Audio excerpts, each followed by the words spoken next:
Scared her to death because they changed the techniques for it.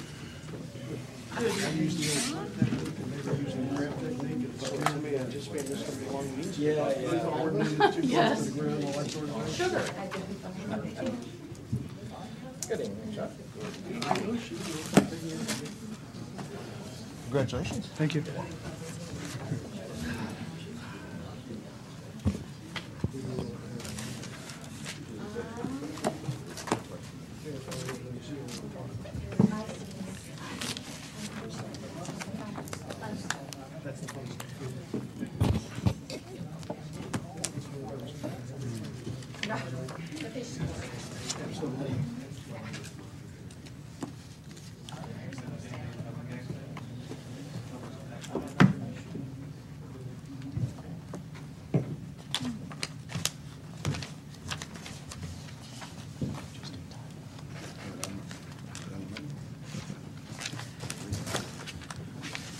Good evening. I'd like to welcome all of you to the October 18th Washougal City Council meeting. Would ask that you please rise and join us in the Pledge of Allegiance. I pledge allegiance to the Constitution of the United States of America and to the republic for which it stands, one nation, under God, indivisible, with liberty and justice for all. Mr. Stevenson, could you call the roll, please? Councilmember Costin. Councilmember Costin. Present. Councilmember Shoemaker. Here. Councilmember McDaniel. Here. Councilmember Delavar. Present. Councilmember Greenlee. Here. Councilmember Morris. Here. Councilmember Russell. Here. Thank you. We're now at that point in the agenda for public comments. Any individuals that would like to address the council, if you would please come forward to the microphone and give your name and address. Mr. Olson.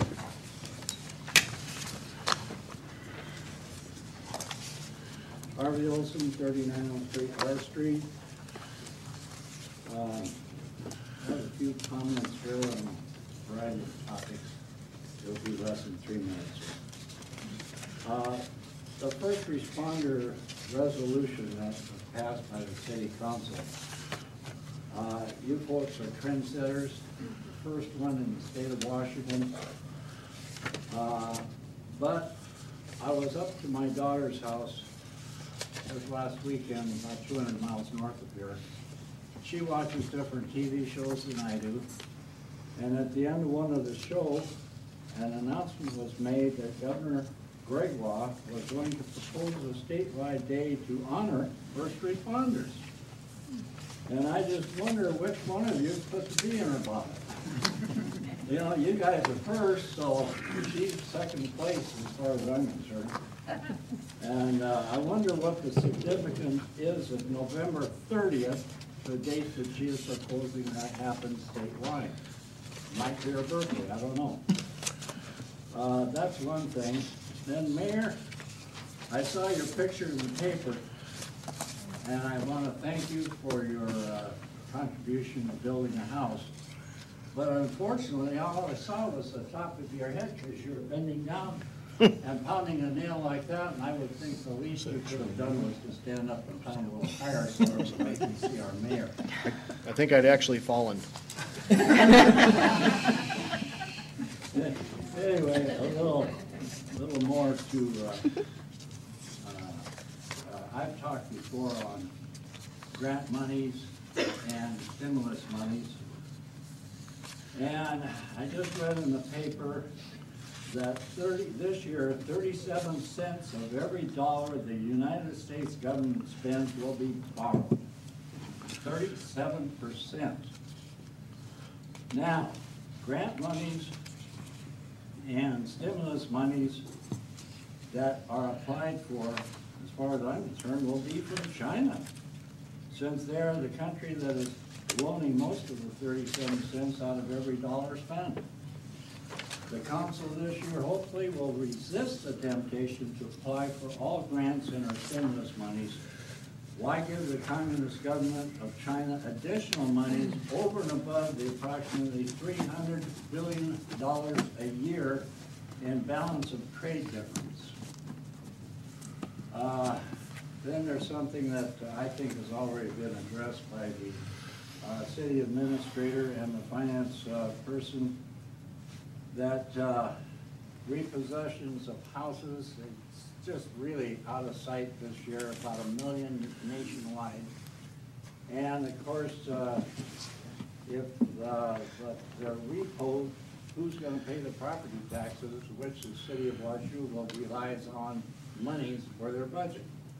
And I saw the city administrator earlier today, and he said that has already been taken into consideration. But I wanted you folks to know I'm not quite as smart as the city administrator, but I try and keep up on things. Thank you, sir. Thank you, Mr. Olson. I should point out that actually we had 3 council members that beat me out to the house to build on Saturday. Council members Morris, Costin, and Greenlee were also there, and they actually were standing up and pounding and sawing and doing all that. So I got there late and left early. I didn't know that. They were in the picture. That's why the mayor gets to buy ice cream now, not us. Yeah, there you go. Ooh, I forgot about that. Just ice cream, okay. Yeah. Yes, sir. Hi there, my name's Michael Cummins. I live just outside Washougal city limits, just a little bit north, and I would like to make a comment on the resolution that I see you'll be considering later on permanently banning red light cameras in the city of Washougal. I don't know, I haven't read the resolution, I don't know what the exact wording of it is, but either way, I'm very proud that Washougal, the city I live closest to geographically, is considering doing this. I know that there's no specific proposal on the table right now to have red light cameras, but nevertheless, I think it's terrific you guys are considering getting in front of the issue. It's a huge issue, emerging nationally with municipalities generally. My main assertion tonight is that red light cameras are bad news from whatever public policy perspective you look at it from. A couple cities very recently have dumped their red light camera programs, among them Norcross, Georgia, and San Carlos, California.